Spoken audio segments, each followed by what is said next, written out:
नमस्कार। Study by Virendra sir channel में आप लोगों का स्वागत है। जैसा कि हम लोग दीनदयाल उपाध्याय गोरखपुर विश्वविद्यालय गोरखपुर के बीए चतुर्थ सेमेस्टर अर्थात बीए फोर्थ सेमेस्टर के फर्स्ट पेपर आधुनिक विश्व का इतिहास 1453 से 1848 ईस्वी के विषय में महत्वपूर्ण टॉपिकों को पढ़ रहे हैं। जैसा कि हम लोग पुनर्जागरण पार्ट 1 में देखे कि किस प्रकार पुनर्जागरण का आविर्भाव हो रहा है, और हम लोग पिछले वीडियो में जो देखे थे माइकल एंजेलो के बारे में कि माइकल एंजेलो एक अद्भुत मूर्तिकार एवं चित्रकार था। द लास्ट जजमेंट एवं fall of the man Michael Angelo की कृतियां हैं, और सिस्तान के गिरजाघर की छत में माइकल एंजेलो द्वारा ही चित्र बनाए गए हैं। तो यहाँ से आपको जो प्रश्न बनेंगे इन टॉपिकों को तैयार कर लें। आइए आगे आज देखते हैं। यदि आप चैनल पर नए हैं तो चैनल को लाइक शेयर और सब्सक्राइब करना न भूलें। तो इसे आप तैयार करें। आगे देखते हैं। राफेल भी इटली का एक महान चित्रकार था। इसकी सर्वश्रेष्ठ कृति जीसस क्राइस्ट की माता मेडोना का चित्र है।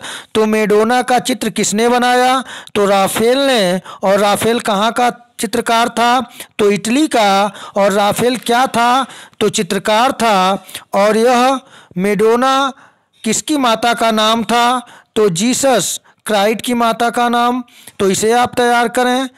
अगला टॉपिक में आगे हम लोग देखें। पुनर्जागरण काल में चित्रकला का जनक जियाटो को माना जाता है। यहाँ से प्रश्न आपको बनेगा कि पुनर्जागरण काल में चित्रकला का जनक किसे माना जाता है? तो जियाटो को माना जाता है। इसे तैयार कर लें। और यदि यह पूछा जाए आपसे कि पुनर्जागरण काल का सर्वश्रेष्ठ निबंधकार कौन था? तो पुनर्जागरण काल का सर्वश्रेष्ठ निबंधकार फ्रांसिस बेकन था। और प्रश्न यह बने कि फ्रांसिस बेकन कहाँ का निबंधकार था?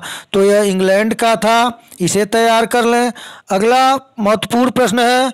हॉलैंड के इरेस्मस ने अपनी पुस्तक द फ्रेज ऑफ फॉली में व्यंग्यात्मक ढंग से पादरियों के अनैतिक जीवन एवं ईसाई धर्म की कुरीतियों पर प्रहार किया है। तो 2-3 प्रश्न यहाँ से बनेंगे कि इरेस्मस कहाँ का निवासी था? हॉलैंड का। इरेस्मस की प्रसिद्ध पुस्तक का नाम क्या है? तो द फ्रेज ऑफ फॉली। यह कैसी भाषा में शैली में लिखी गई है? तो व्यंग्यात्मक ढंग से। और इसमें किसके अनैतिक जीवन पर कुठाराघात किया गया है? तो पादरियों अर्थात पोप के, यानी जो पोप होते हैं वो ईसाई धर्म के पुजारी होते हैं। तो वहाँ पे आप पादरियों के अनैतिक जीवन एवं ईसाई धर्म की कुरीतियों पर जो प्रहार किया वो हॉलैंड निवासी इरेस्मस ने अपनी पुस्तक जो निबंधात्मक रूप में है द फ्रेज ऑफ फॉली में व्यंग्यात्मक ढंग से इस पर प्रहार किया। आगे महत्वपूर्ण है। इंग्लैंड के लेखक टॉमस मूर ने अपनी पुस्तक यूटोपिया में आदर्श समाज का चित्र प्रस्तुत किया है। तो टॉमस मूर कहाँ का निवासी था? इंग्लैंड का। इसकी प्रसिद्ध पुस्तक कौन सी है? यूटोपिया है। और यूटोपिया में वह कैसा वर्णन किया है, किसका वर्णन किया है? तो यूटोपिया में टॉमस मूर ने आदर्श समाज का चित्र प्रस्तुत किया है। आगे देखें। मार्टिन लूथर ने जर्मन भाषा में बाइबिल का अनुवाद प्रस्तुत किया। यहाँ देखें मार्टिन लूथर। आगे हम लोग पढ़ेंगे पुनर्जागरण के बाद जो ईसाई धर्म में कैथोलिक ईसाई धर्म में जो कुरीतियाँ थीं उन्हें दूर करने के लिए जो सर्वाधिक महत्वपूर्ण नाम सामने आएगा वह धर्म सुधार आंदोलन के पिता के रूप में मार्टिन लूथर का आएगा, जो जर्मनी निवासी था और जो जर्मन भाषा में बाइबिल का अनुवाद प्रस्तुत किया, जिसका लाभ ये हुआ कि जर्मन बोलने वाली आम जनता भी बाइबिल की सच्चाई से परिचित हुई और जो कैथोलिक धर्म के चर्च की बुराइयां थी, कैथोलिक धर्म की बुराइयां थी, उसे दूर करने का प्रयास किया। तो इसे तैयार करेंगे आप। किसने जर्मन भाषा में बाइबिल का अनुवाद किया? तो मार्टिन लूथर ने। आगे Romeo and Juliet Shakespeare England की अमर कृति है। यहाँ पे आप देख लें कि रोमियो एंड जूलियट की बात अगर होगी कि रोमियो एंड जूलियट किसकी रचना है तो शेक्सपियर की है। और शेक्सपियर कहाँ के हैं तो इंग्लैंड की। आगे देखते हैं, यहाँ पर वही चीज़ें हैं जो रिवीजन करा दे रहा हूँ मैं। इंग्लैंड के लेखक टॉमस मूर हैं जो अपनी पुस्तक यूटोपिया में आदर्श समाज का चित्र प्रस्तुत किया है। मार्टिन लूथर जो जर्मन के हैं, और मार्टिन लूथर महोदय जर्मन भाषा में बाइबिल का अनुवाद प्रस्तुत किया। और Romeo and Juliet Shakespeare England की अमर कृति है, तो इसे आप तैयार कर लें। आगे देखें कुछ महत्वपूर्ण पुनर्जागरण कालीन वास्तुकला की प्रसिद्ध कृतियां जो हैं कहाँ पर हैं इसे आप देख लें। महत्वपूर्ण प्रश्न यहाँ से बनेंगे। सेंट पीटर का गिरजाघर कहाँ है? इटली में स्थित है। फार्नीज का महल कहाँ पर स्थित है? तो रोम इटली में स्थित है। लुब्रे का महल कहाँ है? पेरिस फ्रांस में स्थित है। स्कोरिया का महल स्पेन में स्थित है। हैंडलबर्ग का किला कहाँ स्थित है? तो जर्मनी में स्थित है। सेंट पॉल का गिरजाघर कहाँ स्थित है? तो लंदन इंग्लैंड में स्थित है। व्हाइट हॉल कहाँ स्थित है? तो व्हाइट हॉल लंदन में स्थित है। दावत घर व्हाइट हॉल कहाँ स्थित है? लंदन में स्थित है। यदि व्हाइट हाउस की बात आएगी तो वह अमेरिका का जो राष्ट्रपति भवन है। तो यहाँ पे इन प्रश्नों को आप देख लें। सब जो व्हाइट हॉल है, सेंट पॉल का गिरजाघर है, दावत घर व्हाइट हॉल जो है यह लंदन में स्थित है, इंग्लैंड में है। इंग्लैंड के लंदन में ये सब पुनर्जागरण कालीन वास्तुकलाएं हैं। यहाँ से प्रश्न बनेंगे, आप तैयार कर लें। सेंट पॉल का गिरजाघर लंदन इंग्लैंड में स्थित है। व्हाइट हॉल लंदन में स्थित है। रिवीजन मैं करा रहा हूँ, देख लें। दावत घर व्हाइट हॉल कहाँ स्थित है? लंदन में स्थित है। सेंट मार्क का गिरजाघर कहाँ है? वेनिस में स्थित है। चांसलर का राजमहल कहाँ स्थित है? तो रोम में स्थित है। अब आइए इन बिंदुओं को, इन प्रश्नों को आप तैयार कर लेंगे। पुनर्जागरण काल की मूर्तिकला में प्रगति के विषय में देखें। इटली के प्रसिद्ध कलाकारों गिबर्टी तथा डोंटेलो ने मूर्तिकला में नवीन शैली को जन्म दिया। तो इटली के जो दो प्रसिद्ध कलाकार थे जो मूर्तिकला के संबंध में, गिबर्टी तथा डोंटेलो, जो मूर्तिकला में नवीन शैली को जन्म दिया। मूर्तिकला का सर्वाधिक विकास इटली के फ्लोरेंस नगर में हुआ। आप जानते ही हैं कि इटली का फ्लोरेंस और वेनिस शहर पुनर्जागरण का केंद्र बना था। तो मूर्तिकला का सर्वाधिक विकास भी इटली के फ्लोरेंस शहर में हुआ था। यहाँ से प्रश्न बन सकता है।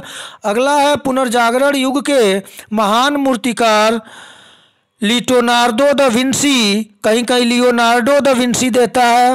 तो जो पुनर्जागरण युग के महान मूर्तिकार थे उनमें Leonardo da Vinci, Michael Angelo तथा राफेल आदि फ्लोरेंस नगर के ही निवासी थे। कहाँ के निवासी थे ये सब? तो इटली, यानी इटली के फ्लोरेंस नगर के थे। कौन कौन मूर्तिकार थे? Leonardo da Vinci, Michael Angelo तथा राफेल।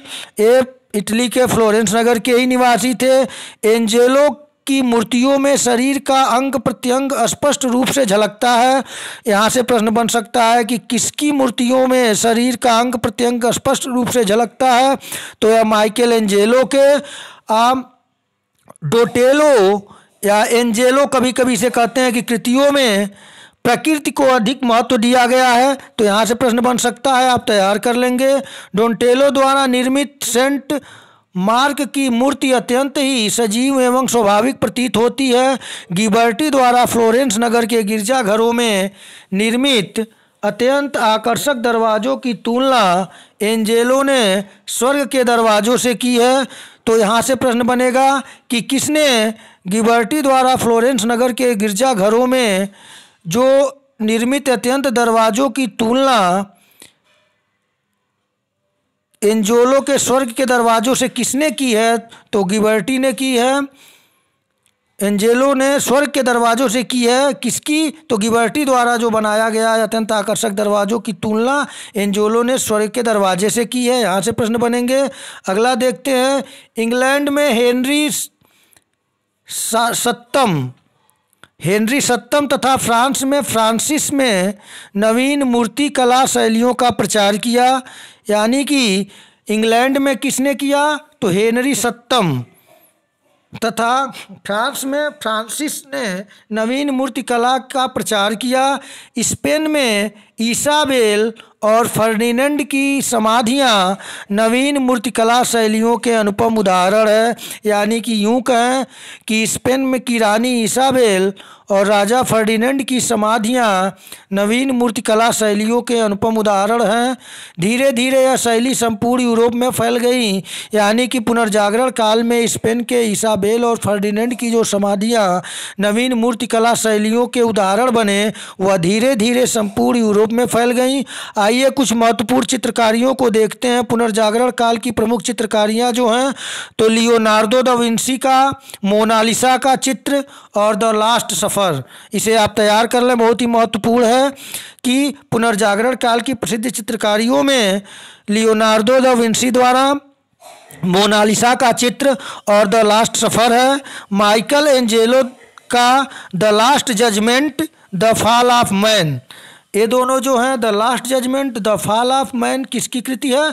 तो माइकल एंजेलो ने इस चित्र को बनाया था। और मोनालिसा द लास्ट सफर का लियोनार्दो दा विंसी ने। तो इसे तैयार कर लें। राफेल ने मातृत्व एवं वात्सल्य के चित्र, जीसस क्राइस्ट की माता मेडोना का चित्र इसकी सर्वश्रेष्ठ कृति है। इसके बारे में पहले बता चुके हैं, आप देख लें, तैयार कर लें। आगे देखें, इंग्लैंड के रोजर बेकन को आधुनिक प्रयोगात्मक विज्ञान का जन्मदाता माना जाता है। तो आधुनिक प्रयोगात्मक विज्ञान का जन्मदाता किसे माना जाता है? तो इंग्लैंड के रोजर बेकन को। पृथ्वी सौरमंडल का केंद्र है, पृथ्वी सौरमंडल का केंद्र है। इसका खंडन सर्वप्रथम पोलैंड निवासी कोपरनिकस ने किया। यानी कि जो बाइबिल में लिखा गया था पृथ्वी चपटी है और सूर्य नहीं, पृथ्वी सौरमंडल का केंद्र है, ऐसा कुछ बाइबिल में था, इसका खंडन सर्वप्रथम पोलैंड निवासी कोपरनिकस ने किया था। गैलीलियो, जिसका जीवन काल 1560 से 1642 ईस्वी था, ने भी कोपरनिकस के सिद्धांत का समर्थन किया था। जर्मनी के प्रसिद्ध वैज्ञानिक केपलर, जिनका जीवन काल 1571 से 1630 ईस्वी था, ने गणित की सहायता से यह बताया कि ग्रह सूर्य की चारों ओर किस प्रकार घूमते हैं।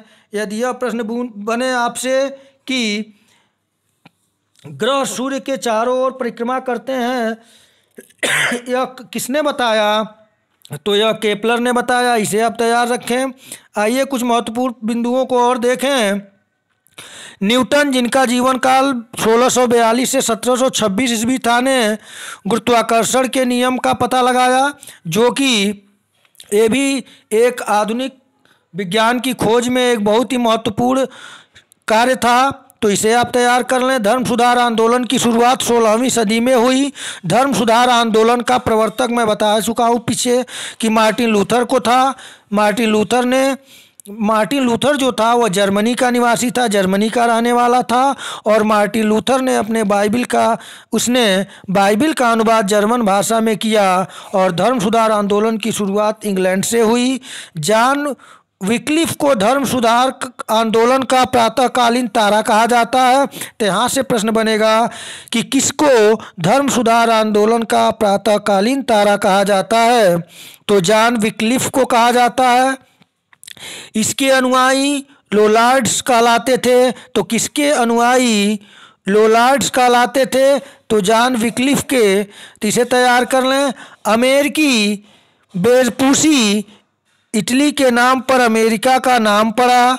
यानी कि जो नए नए खोज हुए, जो आप देखें कुस्तुनतुनिया के पतन के बाद जो मार्ग अवरुद्ध हो गया, तो नए यूरोपी से और एशिया से नए व्यापारिक जलमार्गों की खोज हुई।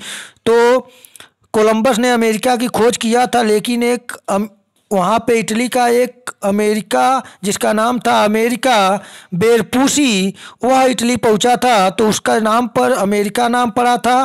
प्रशांत महासागर का नामकरण स्पेन निवासी मैगलन ने किया था। तो यहाँ पर भी देख लें, प्रशांत महासागर का नामकरण किसने किया था? तो स्पेन निवासी मैगलन ने किया था। और समुद्री मार्ग से संपूर्ण विश्व का चक्कर लगाने वाला प्रथम व्यक्ति कौन था? समुद्र मार्ग से संपूर्ण पृथ्वी का चक्कर लगाने वाला कौन था? तो इसका सही उत्तर है, आप देख लें सामने स्क्रीन पर है, यह प्रथम व्यक्ति मैगलेन था। मैगलेन क्या किया, एक जगह जहाँ समुद्र से वो आगे बढ़ा वह वहाँ पे कोई निशान या कहें झंडा या कुछ ऐसा निशान लगाया और उसने पूरा घूमने के बाद वहीं पहुंचा। तो वह पहली बार यह सिद्ध कर दिया कि संपूर्ण पृथ्वी गोल है। तो यह मैगलेन था, इसीलिए समुद्र मार्ग से संपूर्ण विश्व का चक्कर लगाने वाला प्रथम व्यक्ति कौन था? तो मैगलेन था। तो आप लोग देख लें किस प्रकार दो वीडियो में मैं पुनर्जागरण को शार्ट रूप में, संक्षिप्त रूप से, सारगर्भित तरीके से आपको समझाने का प्रयास किया हूँ। इसके बाद धर्म सुधार आंदोलन को हम लोग व्यवस्थित तरीके से पढ़ेंगे और आगे के जो आपके 4th सेमेस्टर के फर्स्ट पेपर और टॉपिक बचे हैं उनको पढ़कर फिर सेकंड पेपर में हम लोग आगे बढ़ेंगे। और आप लोग चैनल को लाइक, शेयर और सब्सक्राइब कर लें, जिससे कि महत्वपूर्ण जानकारियां, महत्वपूर्ण प्रश्न आपको मिलते रहे। आप लोग तैयारी अच्छी तरीके से करें, इसी उम्मीद के साथ आज इतना ही। नमस्कार।